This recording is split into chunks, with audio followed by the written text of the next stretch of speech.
Hello, my name is Stephanie Nasser, and I am proud to introduce you to Company D Footwear, where we don't just make shoes, we craft experiences. From the very first design sketch to the final lace up, every step we take is grounded in our passion for quality, control, and innovation.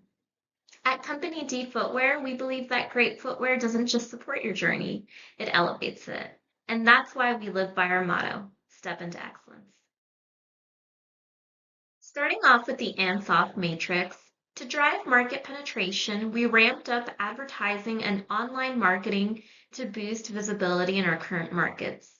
By offering competitive pricing without sacrificing quality, we captured a larger share of value-conscious consumers. We also strengthened retail partnerships and launched targeted promotions to encourage repeat purchases. On the product development side, we invested in SQ upgrades to make our footwear more appealing and aligned our designs with evolving customer preferences.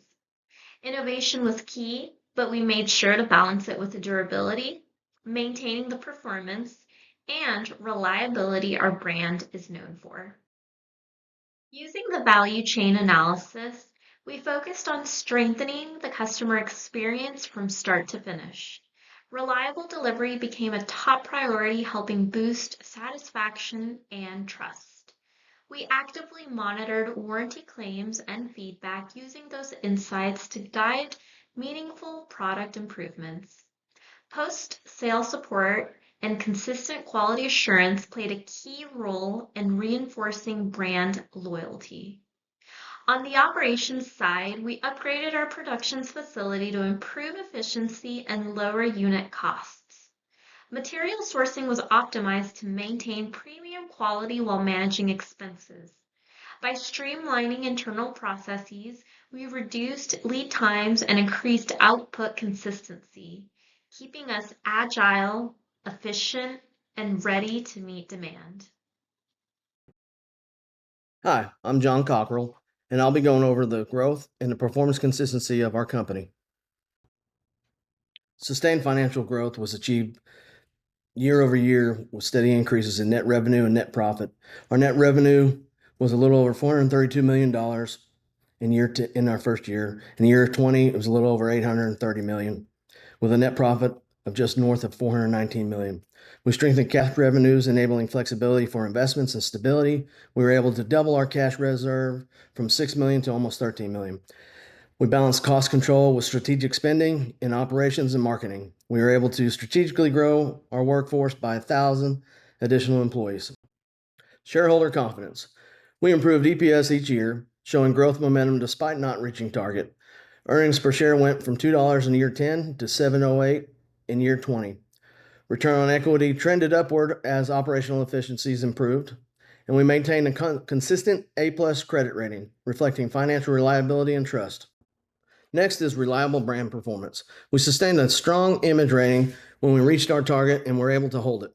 We reinvested in the SQ upgrades to reinforce customer loyalty. Initially, 2 of our locations received best practice training. By year 16, all locations were receiving this training. And from the beginning, we chose option B and C in production improvement options for all locations. This reduced production run setup costs by 50%, and by purchasing the specialized equipment, it increased the SQ rating by 1 star. We enhanced our brand reputation through consistent marketing and product delivery. When it came to operational consistency, we were able to upgrade production facilities to support growth without compromising quality. Then carefully align production volumes with demand to avoid excess inventory, and improve delivery and distribution systems while reducing delays and cost. Hi, I'm Erin, and I'm going to talk about the challenges that we faced. Now, first up is balancing cost and quality. This was a constant tightrope. We had to find a way to manage costs without letting product quality slip, because the second customers stop trusting the brand, it's game over.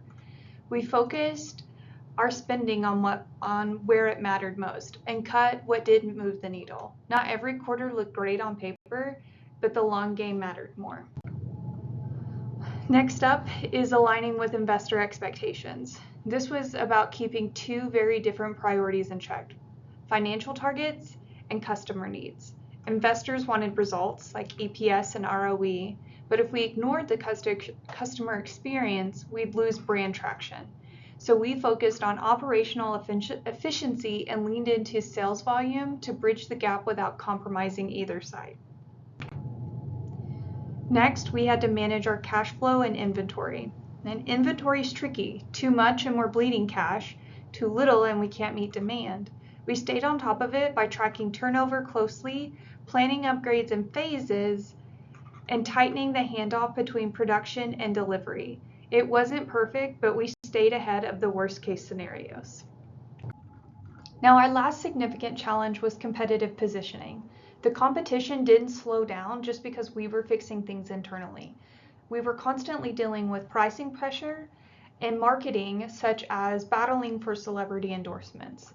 We responded by doubling down on our story, which is strong design, reliable quality, and smart advertising. If we wanted to stay in the conversation, we had to give customers a reason to keep choosing us. Hi, I'm Amy from Group D of the BSG simulation, and I'm going to talk about how we responded to the challenges we faced.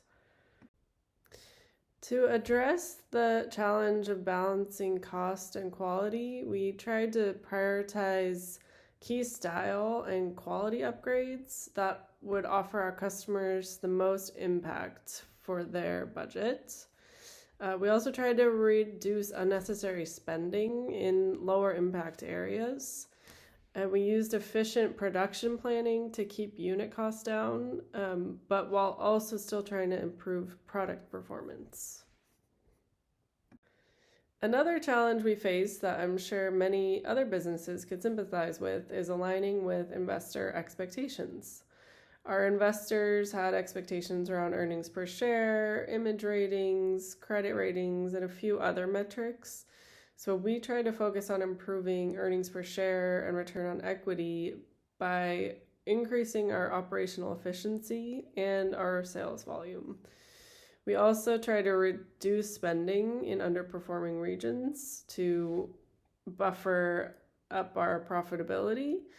And we also wanted to balance our shareholder needs with long-term value.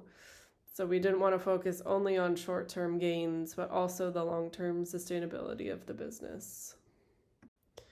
Managing cash flow and inventory was also a challenge, and one we addressed by monitoring our inventory turnover, and then following that, adjusting our production.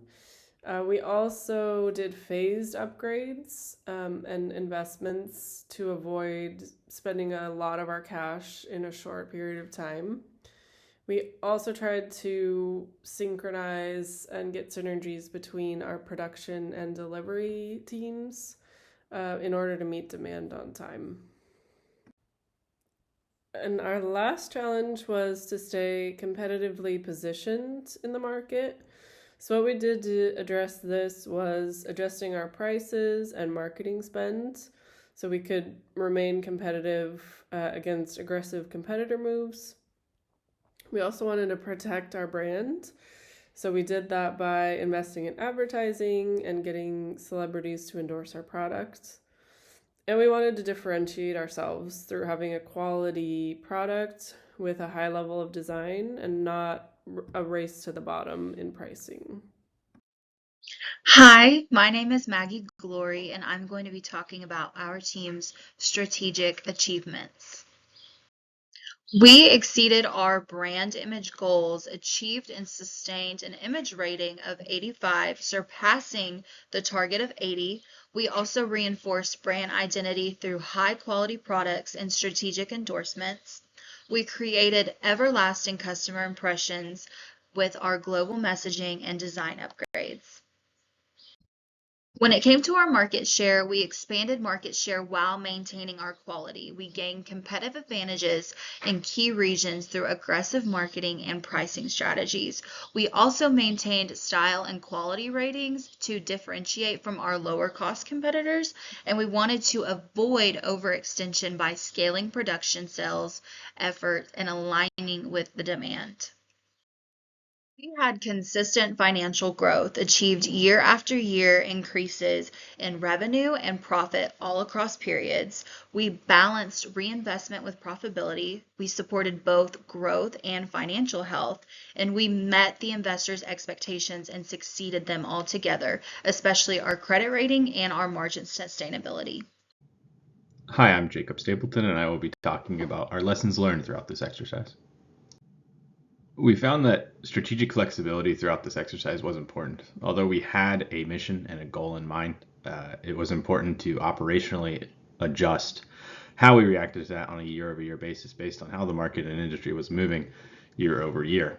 We found that we needed to adjust our regional strategy as well and be less of a one-size-fits-all and more of a more regional adjustments to ensure that the region gets what the region wants, not necessarily the entire world or company. We also monitored the performance ongoing to help us pivot when we needed. We made data-driven decisions and didn't do anything based on gut or feel.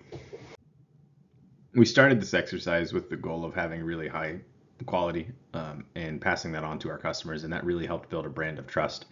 This did come at the sacrifice of earnings per share, return on equity a few times, but what it did do is lead us to consistency of customers throughout the years. It was important that we build and maintain that brand trust, and that brand strength really carried us through a couple years that were not as good as expected financially. Overall, our company came in wanting to be the top supplier or a really high quality supplier at reasonable prices, and we did do that. We managed that pretty well. We adjusted it year over year, and it was a good experience for us. It was really neat to see the industry and the market and how everyone reacted to the same data.